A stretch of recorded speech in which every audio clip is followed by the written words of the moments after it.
রামগঞ্জে বৃদ্ধাকে গলা কেটে হত্যা।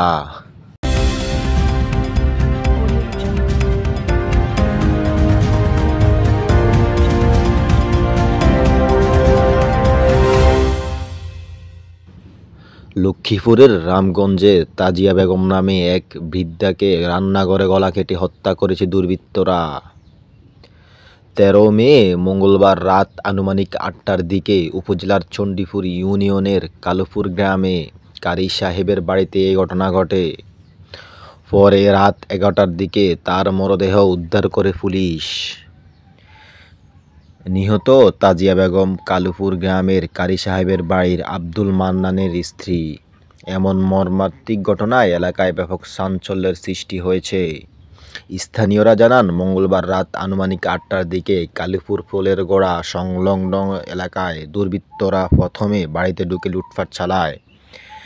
এক পর্যায়ে তারা তাজিয়া বেগমকে কুপিয়ে এবং গলা কেটে হত্যা করে পালিয়ে যায়। হয়তো তাজিয়া বেগম তাদের কাউকে চিনে ফেলায় তাকে হত্যা করা হয়েছে। আবার কেউ কেউ মনে করেন এটি পরিকল্পিত হত্যাকাণ্ড হতে পারে।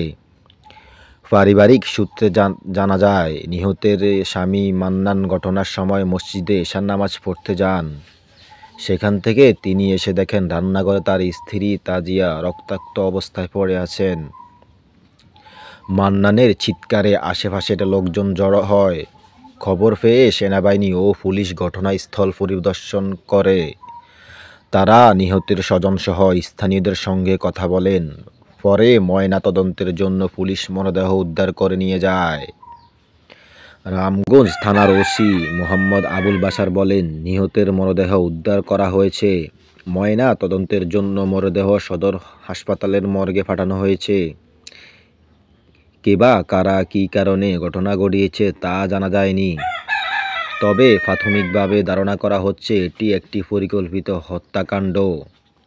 বিষয়টি গুরুত্ব সহকারে তদন্ত করা হচ্ছে। দুর্বৃত্তদের শনাক্ত ও গ্রেপ্তার অভিযান অব্যাহত রয়েছে। রামগঞ্জ নিউজ 24।